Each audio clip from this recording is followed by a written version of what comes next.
Welcome to the finish line with Sew Very Easy. My name is Laura, and last month I made this quilt, and it is from a fabric line called Daisy Fields. So I do want to get it quilted, and I think it's only appropriate that I do free motion daisies. The quilt is sandwiched and ready to go. In order to avoid any pins and basting threads, I did use a fusible batting. Now, free motion daisies are very simple to do. If you can do a letter C, then you can do daisies. So daisies, or any flower, needs to start off with a center. So we're going to do a letter C, and then we're going to do another C right on top. So we sort of have this little hook shape. Now it doesn't matter if your C goes in a lot and then comes out, or a small C. It won't matter. If you can, try to have that second line go to the outside. If you come to the inside, it's a little bit harder to get out. So if we just go up and then go to the outside of the C, it really does make it easier and smoother. So we're going to do that C, and we're going to come back out. Now we're going to do petals. Because it's a daisy, I do want to do some big loopy petals. And I'm just going to go all the way around until I see or I feel that that daisy is done. Then I'm going to come out, and if you'd like, you can put a leaf in.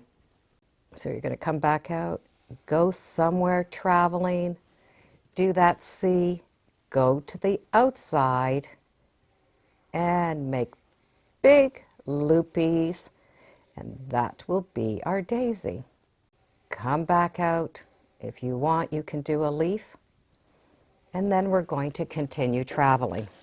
So we have a C, a top C, some flower petals,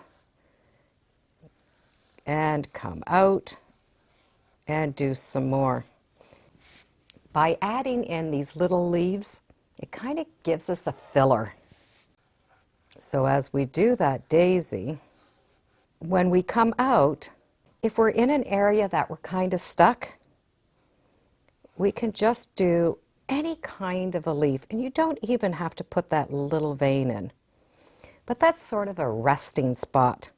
And you can always add two if you find you're in a spot where you need to add something. And then just trail out and continue your C's. So this would be an area, if I was quilting, that would be hard to do another flower. So we can just do one loop and then come back out. It sort of gives it the shape of a leaf, and that movement will be complete. So let's go to the quilt and see how this is going to quilt up. I will be using a gold thread for the top and the bottom, so I'm going to find an area where there's gold to start my first thread so I can pull up that bobbin. I do like to find a fabric that matches my thread, or a fabric that's very busy and you won't see that's where you're starting. I'm going to hold this out of the way, and I'm going to do my first letter C, go back on the C, and then do some daisy points. My first C, I'm going to come back. I'm going to move that out of the way so I can trim it later. Now I can go in as much as I want or stop where I want. Now I'm going to do my big loops.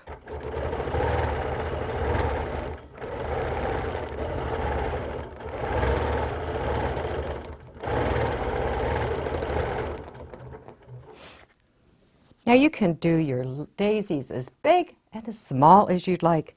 Just do how you feel comfortable.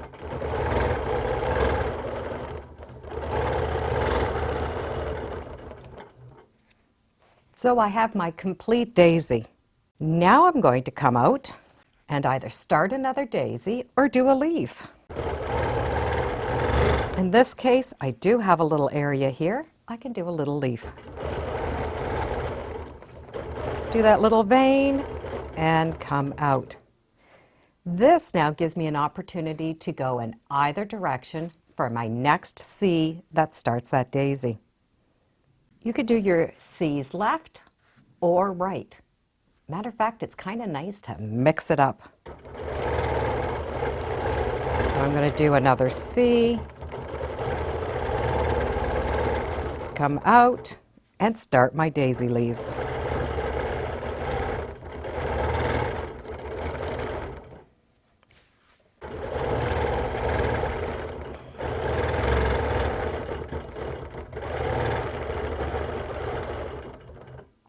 So I have a completed daisy, and I have a room for another leaf.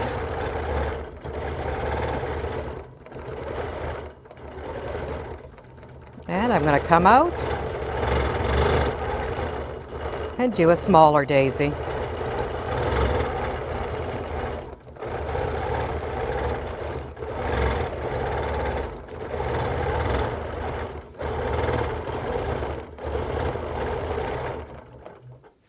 Here, I'm just going to trail out in between my two petals.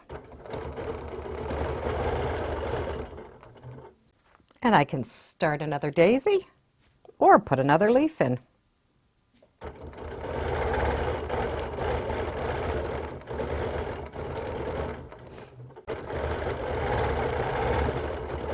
So I'm just going to continue this little C, some daisy petals, big or small.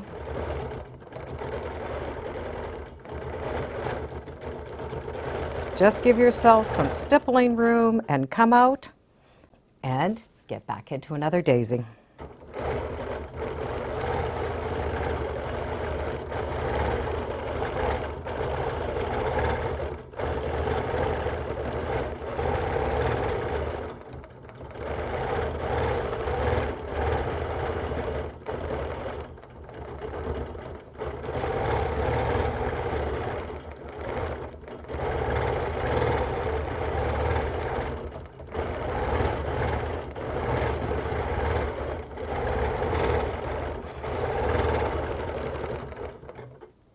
When you get to this edge, just quilt as close as you can and just make shapes that are within your pattern. You could do little swirls, little petals, or little leaves.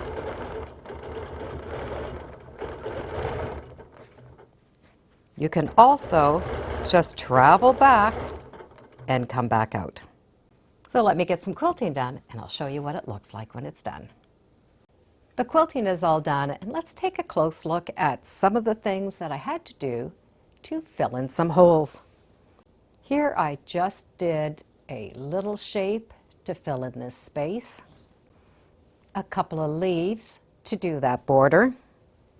I did have to do 2 leaves to move into another area. This poor daisy only has 2 petals. So this daisy had no leaves at all. It just ended up being this shape to fill in that area. If you look really close, you will find some little imperfections, but at a glance, it always looks fabulous. And for the back, that daisy quilting pattern definitely matched that back fabric. The daisies are easy to do when we start with that letter C and then just do our petals. The leaves are an added bonus because they can kind of fill in areas that, well, maybe we couldn't get to with the full daisy. It's a fun quilting design. It fills up a lot of area, and once you get going, it really can be quick. I do hope you enjoyed today's episode on daisies, daisies, and daisies. Thank you for joining me today on The Finish Line. I'm on Facebook, Instagram. I do have a newsletter, all under So Very Easy. I do hope you join me. Thanks again. Bye for now.